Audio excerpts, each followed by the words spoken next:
especially the way Dylan was playing and things, and they were scoring. You had to answer every time. Talk about that sequence, especially early in the game. I'm just proud of our guys for having great focus, making competitive plays, making really good decisions, and giving us a chance to feel good going in at halftime, taking advantage of the turnover there and being able to get in the end zone there at the end of the half. So it was good. What you think about getting Brendan Thompson back, getting him ready, getting him in the game plan? Yeah, it was good. It was good. He's just another guy that's going to create depth for our room. We got a bunch of guys in that room that can play. So proud of that group, and got to continue to get better every single day, and got a chance for that entire group to have success. Jeff, work to get a guy that fast the ball? I don't think so. He's you can find ways to do it for sure. Jeff, usually Iowa State's pretty difficult to stretch the field. How were you able to have success on that 4 plays of 39 yards of ball? Yeah, felt like we had good matchups when we got the ball downfield. We underthrew a couple of them where we were a little bit late and guys made really good plays, but did like our matchups down the field, even with their structure and how they play. Felt like when the ball was in the air, we had an advantage. So it was good to see our guys make plays.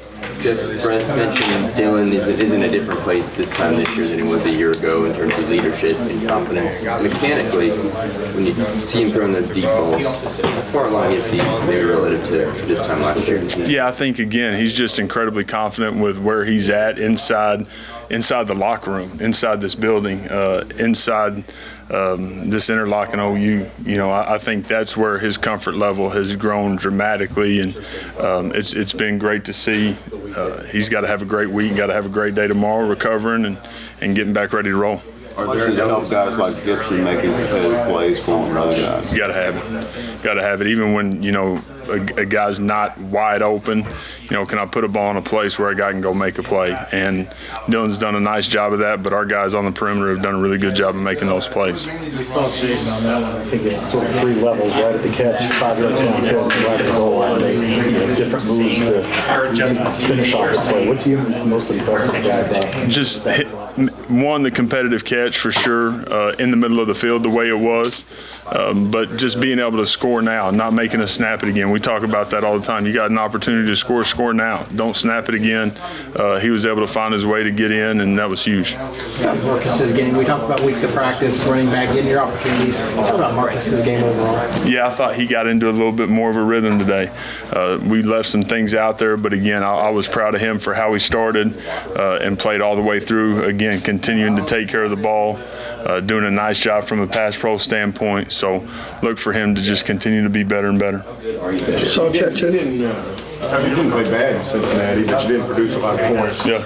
Going into Texas, is it good to come off a performance where you guys sort of lit it up some? Well, it was good to play a little cleaner than we played the week before, without a doubt. So regardless, being +1 at the end of the day, our guys finding ways to make good decisions and to strain and to finish and to play complementary football, that's the most important thing in being efficient. So definitely proud of the way our guys played and competed tonight.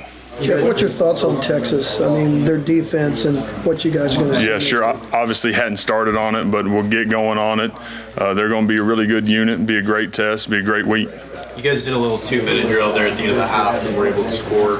What was the message to the team going to that drill, and how big was that? Yeah, it was big to be able to have the opportunity to get away from them, knowing that we were going to get it back in the first part of the second half. Everybody talks about the middle eight. We have not been great in that department this year.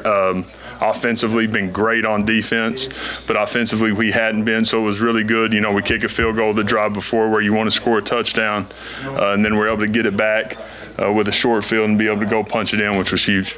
Like as a coordinator going through that, it seemed like it took forever. You had so many snaps inside the 10. What's it like going through your head, and you got the time element, you want to throw in the end zone? Yeah, the biggest thing is just continuing to stress to our guys, man, just keep playing. Make one play. Just make the one play and get us in the end zone. So our guys did that. We were able to, again, take advantage of the opportunity to go in and score. When you're looking at film Sunday, and the play, I think Nick was wide open in the end zone, and Dylan goes in the corner instead. What goes through your quarterback coordinator talk talk when you're going through something like that? Yeah, it's constantly straining to keep our eyes in a perfect spot. You know, there's a lot of things going on inside of the game, but having the ability to be incredibly disciplined every single snap is really important so you don't miss opportunities. Again, we were able to overcome, but that's always the constant strain. Because you got so many different type receivers, tall guys, smaller guys, quick guys. Are you trying to match guys up with defenders? Yeah, you always want to put guys in positions of success, right? You want to find a way to put our best on their worst, find a way to do that at some point in time. So if you can do that, you know, regardless of body type, maybe it's a big guy and a little guy or a fast guy and a slow guy, you always are trying to find personnel matchups as you're putting a plan together for sure. Nice to be in a little bit better position going into this game this year than you were a year ago with what was going on in the quarterback spot. I think without a doubt it would be good. Did you like the run game? Yeah, I thought it was still a little too up and down, but we'll go back and look at it. I thought we could have done a much better job on the perimeter at times blocking to be able to turn some guys loose, and Marcus in particular a couple times, but thought we got in a little better rhythm, especially early on, which was really good to see. You got to continue to get better in that area. Matt Campbell said your pass blocking is just great. Like you stand back there a lot of times. Yeah. Look over the field. Did you like the pass blocking? I did. Our protection has been really solid. We've got to continue that trend.